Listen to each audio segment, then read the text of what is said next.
My mother laughed first. It was a sharp, brittle sound that sliced through the humid 4th of July air like a knife through butter. She tilted her wine glass toward me, and in front of 30 relatives, neighbors, and complete strangers, she said loudly, "Well, at least Abigail brought ice. That's about all she's good for these days." The laughter that followed felt like a wave crashing over me. I stood there holding my plastic cup, ice cubes cracking under the pressure of my grip, and I smiled. Not because I wanted to, but because I'd learned how. Some smiles aren't about happiness. They're about survival. About keeping your dignity when someone's trying to strip it away in public. My face burned, but I kept that smile frozen in place while my relatives chuckled and nodded, as if my mother had just made the wittiest observation of the evening. My father didn't laugh. That would have been too obvious, too cruel even for him. Instead, he smiled. A slow, condescending smile that somehow felt worse than my mother's sharp-edged mockery. He set down his burger, wiped his hands on a paper napkin, and addressed the small crowd gathered around the grill. "She's still chasing that little music thing," he announced, using air quotes around the word music like it was something imaginary. "You know how it is. Some people just don't grow up. They keep dreaming instead of getting real jobs." He paused for effect, letting his words sink in. Then he added, almost casually, like he was commenting on the weather, "Useless." That single word hung in the air between us. It wasn't the first time he'd said it, but it was the first time he'd said it so publicly, so confidently, with such absolute certainty. I felt my hand tighten around the plastic cup. The ice inside cracked audibly. My jaw clenched so hard I thought my teeth might shatter.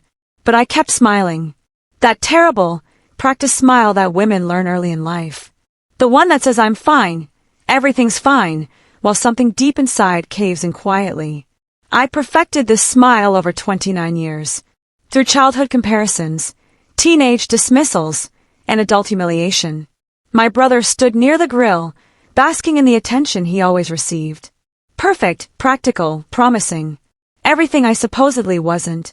He didn't even glance my way. Why would he? This dynamic was as familiar to him as breathing. I was the punchline. He was the success story. Our roles had been assigned long ago, and nobody questioned them anymore. Certainly not at a family barbecue where appearances mattered more than truth. Behind me, feedback suddenly screeched through a portable speaker someone had set up near the deck. I flinched. Several people covered their ears. A man I didn't recognize stepped forward, holding a microphone and looking slightly embarrassed by the technical malfunction. He was tall, wearing a crisp polo shirt that seemed too formal for a backyard barbecue. "Sorry about that," he said, adjusting something on the speaker. "Can I get everyone's attention for just a second?" The conversations died down. People turned toward him, curious but not particularly interested. My father frowned, annoyed at the interruption. My mother's expression showed mild irritation, like someone had committed a social faux pas at her perfectly orchestrated event. No one looked at me anymore. I'd already served my purpose as the evening's entertainment, the cautionary tale, the family disappointment everyone could feel superior to. The man cleared his throat and pulled a small card from his pocket. His hands were steady, professional. "I have an announcement to make," he said, his voice carrying across the suddenly quiet backyard. "I'm here on behalf of the Recording Academy." A few confused glances were exchanged. Someone whispered, "What's that?" He continued, reading from the card with official precision. "And the Grammy Award for Best Contemporary Vocal Performance goes to..." He paused, and in that pause, the entire world seemed to hold its breath. Time stretched impossibly thin. I could hear my own heartbeat, the distant sound of fireworks from a neighboring celebration, the ice melting in my cup. Then he said my name. My full name. Abigail Marie Monroe. The words landed like a bomb in the center of my parents' perfectly manicured lawn.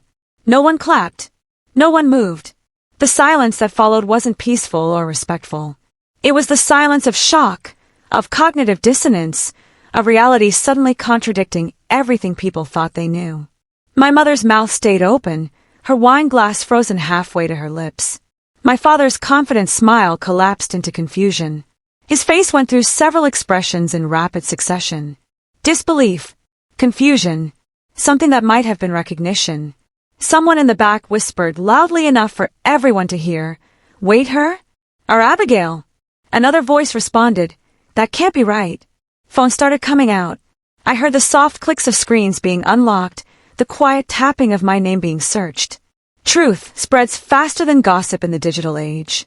And the truth was about to detonate their carefully constructed narrative about who I was. My name is Abigail Marie Monroe. I'm 29 years old. And yes, I'm that Abigail. The one whose voice you've heard on 3 platinum albums. The one whose songs have soundtracked weddings, breakups, road trips, and quiet moments of reflection for millions of people worldwide. But to understand why this moment mattered, why I felt like every cell in my body was vibrating with vindication, you need to know what came before. You need to understand the years of quiet endurance, of dismissed dreams, of being made to feel small in a family that valued conformity over creativity. This wasn't just about a Grammy. It was about a lifetime of being invisible, suddenly becoming undeniable. It was about the lies people tell themselves about others, finally crumbling under the weight of truth. Let me take you back to where it all began. Growing up, my brother could do no wrong. I could do nothing right. It wasn't subtle. It wasn't hidden. It was the fundamental dynamic of our household from the moment I could understand language. When he got a B, it was good effort. When I got an A-, it was, you could have done better. He was practical, grounded, destined for success. I was dramatic, unrealistic, destined for disappointment. At 12, he announced he wanted to be a lawyer. Our parents celebrated, bought him a briefcase for his birthday, started talking about which law schools he'd attend. At 12, I said I wanted to make music. My mother sighed like I'd confessed to a crime. Music isn't a career, Abigail. It's a hobby. You need to think practically. What she really meant was, you need to be more like your brother. You need to stop embarrassing us with your impossible dreams. When I was 16, I won a regional singing competition. I came home with a trophy and a scholarship offer to a summer music program. My parents were hosting dinner guests that evening. I walked in excited, trophy in hand, ready to share my victory. My mother glanced at it and said, "That's nice, dear. Go put it in your room. We have company." My brother had won a debate competition the week before. His trophy sat on the mantel. At 18, I got accepted to Berklee College of Music with a partial scholarship. I'd worked 3 part-time jobs to save money, written essays, practiced until my voice was raw. My father looked at the acceptance letter and said, "You'll embarrass yourself. And worse, you'll embarrass us." I went anyway. Took out student loans, worked nights, slept 4 hours if I was lucky. They didn't come to my graduation. I moved out quietly after college. No dramatic fight, no tearful confrontation, no ultimatum about accepting me for who I was. Just distance. Physical and emotional. I got a tiny studio apartment in Nashville, the kind where you could touch all 4 walls from the center of the room. My furniture came from thrift stores and sidewalk discards. I ate ramen more often than I care to remember. But it was mine. My space, my choices, my life. The silence between my family and me grew teeth. Months would pass without contact. When we did speak, conversations were surface level and strained. "How's work?" "Fine." "Still doing music?" "Yes." That said everything. It meant they were waiting for me to fail, to come crawling back, to finally admit they'd been right all along. I never gave them the satisfaction. The music industry didn't care about my feelings or my family drama. Studios were cold, literally and figuratively. Deadlines were cruel. Rejection emails stacked up like bricks building a wall of failure. I got close to deals that fell through. Had songs almost picked up by major artists. Almost wasn't enough to pay rent. I worked as a waitress, a vocal coach for kids, a wedding singer. Anything to keep going. But here's what the industry taught me that my family never did. It taught me resilience. It taught me that talent matters, but persistence matters more. It taught me that the people who make it aren't always the most gifted. They're the ones who refuse to quit when everyone else would. And surprisingly, blessedly, no one in those cold studios ever called me useless. They might not have used my songs, but they respected the work. I learned to listen more than I spoke, to observe how deals were made, how credits were negotiated, how power actually worked in the industry. I studied contracts until I understood every clause. I networked without seeming desperate. I collaborated without losing my artistic voice. I stopped needing constant applause or validation. The work became its own reward. Every small victory, a background vocal credit here, a co-writing session there, was proof I was moving forward. Slowly, invisibly, but forward nonetheless. I learned patience. The kind of patience that comes from knowing your worth, even when no one else recognizes it. I stopped explaining myself to people who'd already decided who I was. That included my family. They thought I was struggling, barely surviving, probably about to give up any day now. I let them think it. Their assumptions kept me free from their expectations. My parents assumed I'd failed because I never corrected them. When my mother asked how work was going, I said fine and changed the subject. When my father made snide comments about real careers, I nodded politely and moved on. I didn't tell them about the publishing deal I'd signed, or the session work that was paying my bills, or the artists who were starting to request me, specifically. Why would I? They'd made it clear my success didn't fit their narrative.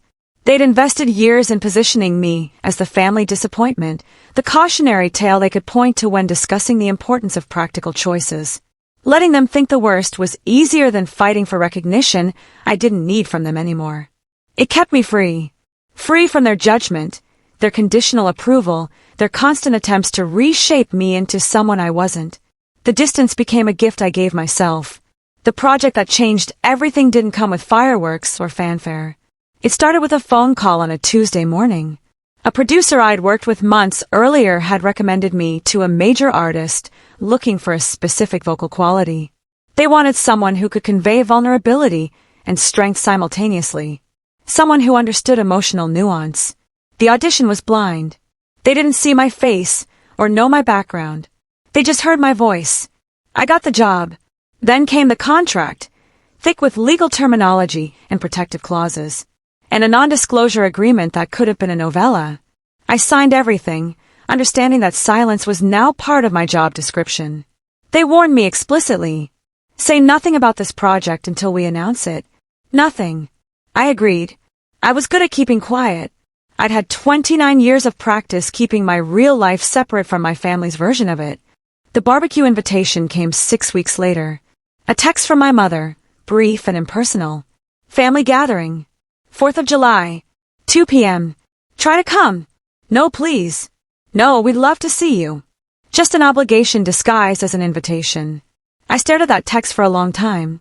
Part of me wanted to ignore it, to continue the comfortable distance I'd established. But another part, the part that had just achieved something extraordinary, wanted to go. Not to brag or gloat. I still couldn't say anything about the project. But just to exist in that space as who I really was, even if they couldn't see it yet. So I replied, I'll be there. The response came immediately. Bring ice. Of course. I was always given the smallest, least important tasks. Bring ice. Set up chairs. Take out trash. Never cook. Never host. Never be central. I laughed at the audacity of it. They seated me near the cooler, in the back corner of the yard where the shade barely reached. My brother stood near the grill, center stage as always, holding court with my father about his recent promotion at the law firm. Everyone gravitated toward them naturally. The sun, and the rest of us, moths circling their light. I sat in my assigned corner, watching the familiar dynamics play out like a script we'd all memorized. My mother flitted between groups, playing the perfect hostess, occasionally glancing my way with what might have been pity or disappointment. Hard to tell. They blurred together over the years. Someone asked me what I was doing for work. Music stuff, I said vaguely. They nodded and quickly changed the subject. It was familiar, this invisibility. Almost comfortable. I'd worn it like a cloak for so long that part of me had forgotten what it felt like to be truly seen. Then came the speech.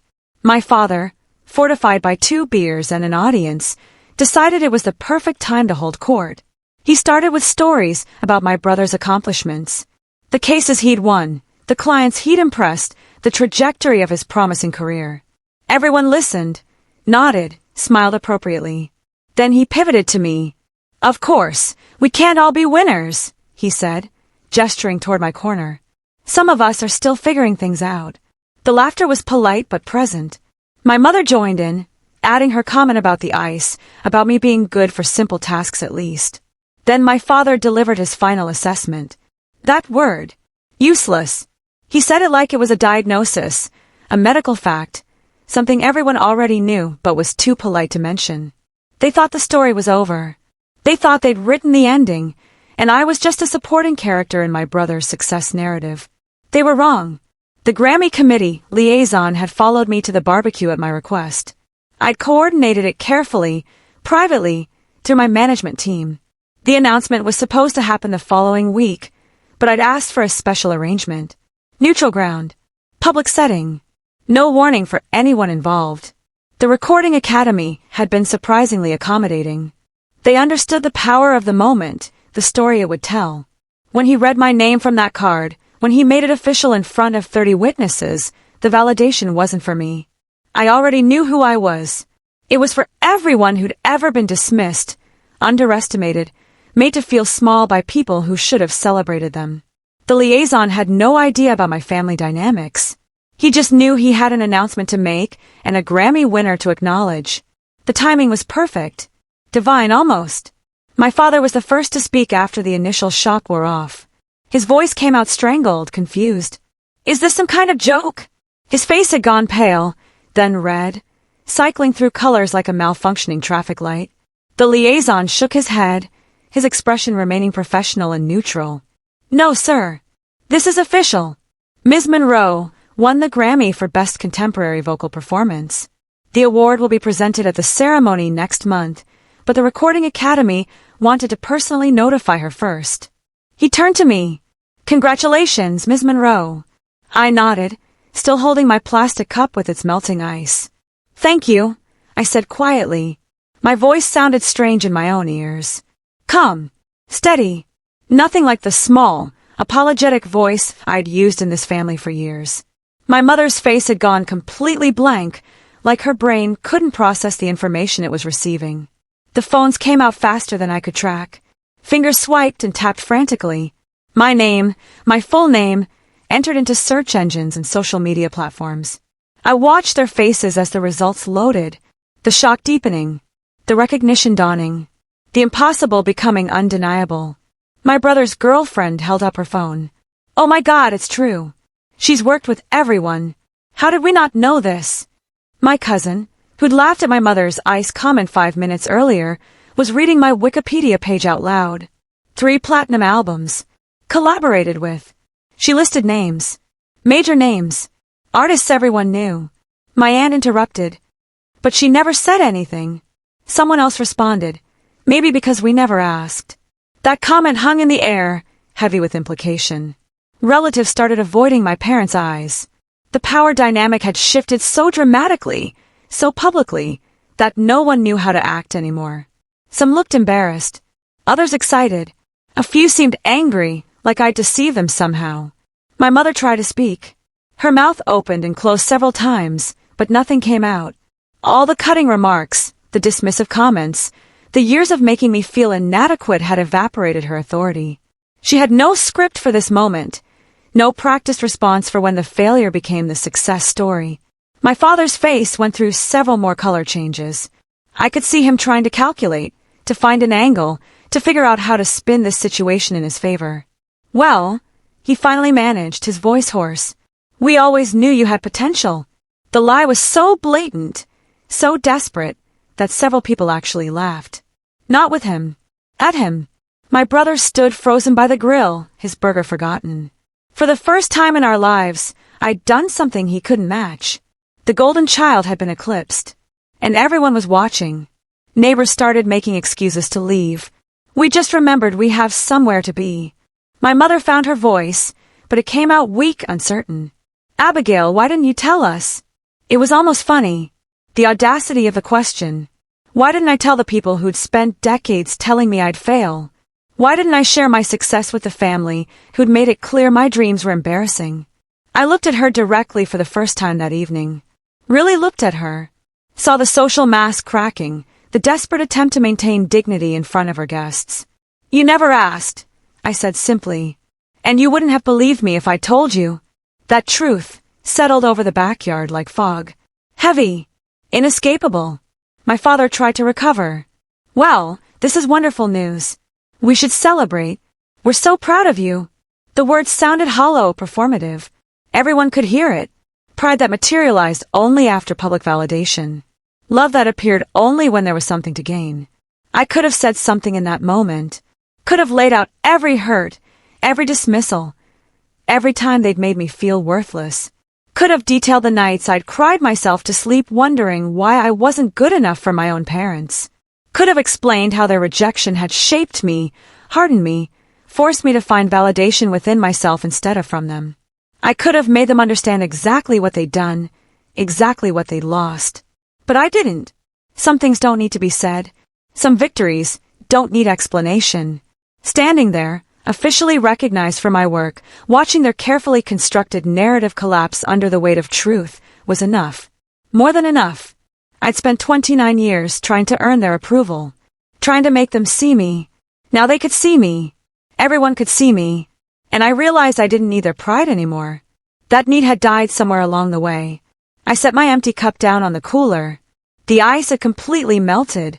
The liaison was finishing up, handing me some official paperwork about the ceremony, explaining the next steps.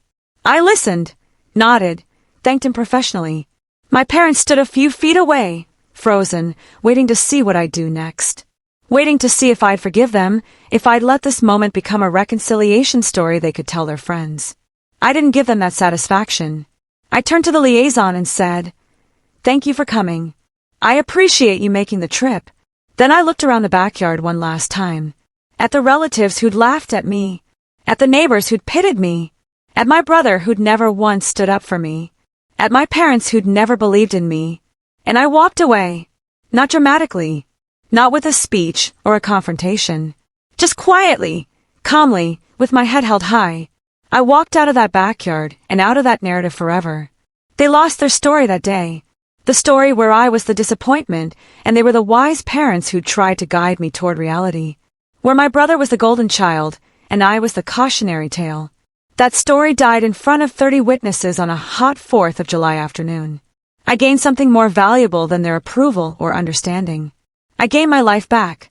The one I'd been building quietly all along. The Grammy was wonderful, the culmination of years of hard work and dedication. But the real victory was simpler and more profound. It was walking away from people who'd never valued me and not needing them to change. It was knowing my worth so completely that their opinion became irrelevant. The most powerful revenge isn't confrontation or cruelty. It's becoming so undeniably successful, so absolutely certain of who you are, that the people who dismissed you become footnotes in your story instead of its authors. I learned that day that you can't hurt someone who's already free. And I was finally, completely, beautifully free.